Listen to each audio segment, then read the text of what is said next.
오늘 본문에 나오는 요셉의 말씀, 이 39장에 나오는 요셉의 말씀을 묵상하면서 이런 제목을 달아봤어요. 믿음 때문에 고난을 받았고 결국 믿음 때문에 승리한 사람. 요셉이 그런 것 같아요. 믿음 때문에 고난을 받았지만 포기하지 않고 끝까지 믿어서 결국 믿음 때문에 승리하고 축복을 받았습니다. 먼저 요셉 믿음 때문에 고난을 받았습니다. 요셉은 종으로 팔렸지만은 하나님 주신 꿈을 바라보면서 열심히 살았습니다. 그래서 주인에게 신뢰도 받게 됐습니다. 요셉의 인생이 좀 풀리는가 싶은 그때에 안주인이 요셉을 유혹했습니다. 요셉은 안주인의 유혹을 물리쳤습니다. 유혹이라고 하니까 뭐 이렇게 거절해도 되는 건가 생각하지만은 히브리 원어에 보면 명령형으로 나와 있어요. 그러니까 안주인이 유혹했다기보다는 자신의 부당한 권력으로 요셉에게 부당한 명령을 한 거예요, 사실은. 그런데 요셉은 물리쳤어요. 사실은 주인의 명령을 물리치는 거절하는 노예는 죽지요. 요셉은 죽을 것을 각오하고 안주인의 부당한 명령을 거절했습니다. 그 이유는 다른 것이 아니라 바로 믿음 때문이었습니다. 창세기 39장 9절에 이런 말씀이 있죠. 그런즉 내가 어찌 이 큰 악을 행하여 하나님께 죄를 지으리까. 요셉은 생각하고 하기를 난 하나님 앞에서 산다, 그런 마음 가지고 사는 사람이거든요. 그러니까 어떻게 하나님 앞에서 그런 죄를 지을 수 있겠습니까? 요셉은 믿음을 지키기 위해서 안주인의 부당한 명령을 거절했습니다. 근데 안주인은 오히려 요셉이 급히 나가느라 벗어놓은 옷을 이용해서 요셉을 성폭행범으로 누명을 씌웁니다. 주인은 이 부인의 말을 듣고 요셉을 감옥에 가두어버립니다. 여기서 눈여겨봐야 될 것은 감옥에 가두었다는 거예요. 그 당시 법으로, 지금 법도 그럴 것 같은데 그 당시 법으로 하면 주인의 부인을 범하려고 한 노예가 만약 있다고 생각해 보십시오. 어떻게 되겠어요? 그 당시 보면 무조건 사형이거든요. 사형을 시키지 않고 감옥에 가두었어요. 이 말은 주인도 요셉이 죄가 없다고 하는 것을 어느 정도 알았다는 얘기라고 생각해요. 알지만 체면 때문에 결국 요셉을 가둔 거죠. 요셉 입장에서는 주인을 위해 얼마나 충성했습니까? 그러나 배신을 당하게 된 겁니다. 믿음을 지키면 은혜를 받고 복을 받아야 되는데 요셉은 오히려 믿음을 지키다가 고난을 받고 배신을 받고 상처를 당했습니다. 보통 이런 상황이라면 어떻게 될까요? 여러분이 이런 상황이면 어떻게 되겠어요? 믿음 때문에 상처받고 믿음 때문에 어려움 당하면 어떻게 될까요?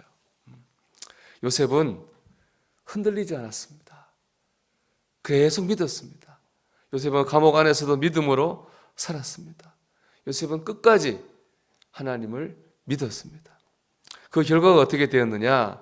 첫째, 하나님께서 요셉과 함께 하셨어요. 21절 말씀 보면 여호와께서 요셉과 함께 하시고 그랬습니다.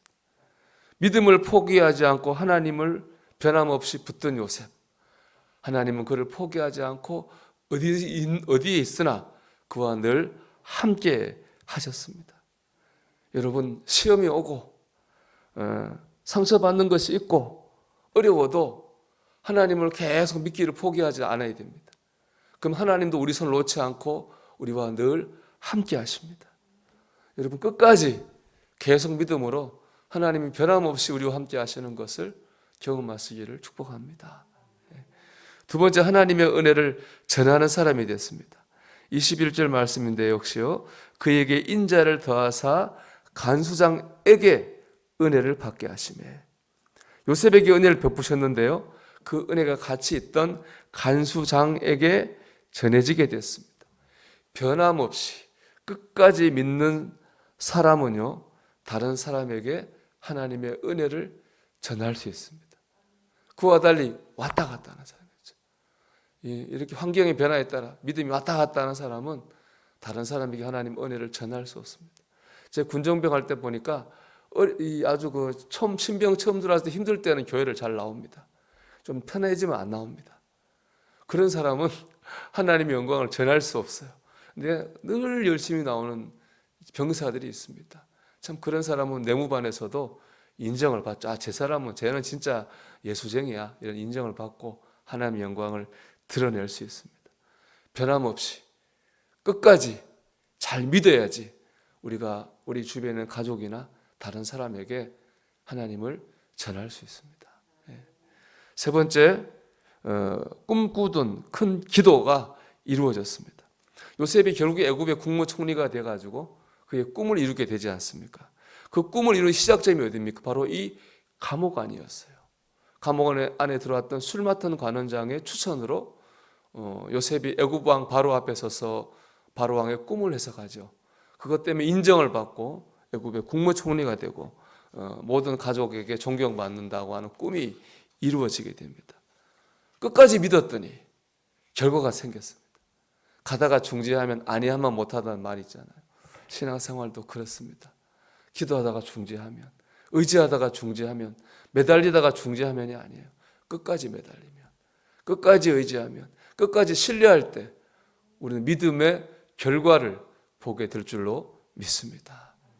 여러분, 마귀는요, 환경이나 사람을 통해서 우리 믿음을 공격합니다. 믿음을 흔드는 사람, 믿음 흔드는 일들이 우리에게 있습니다. 그럴 때 물러나면 안 됩니다. 더 굳게 믿어야 됩니다. 더 굳게 부르짖어야 됩니다.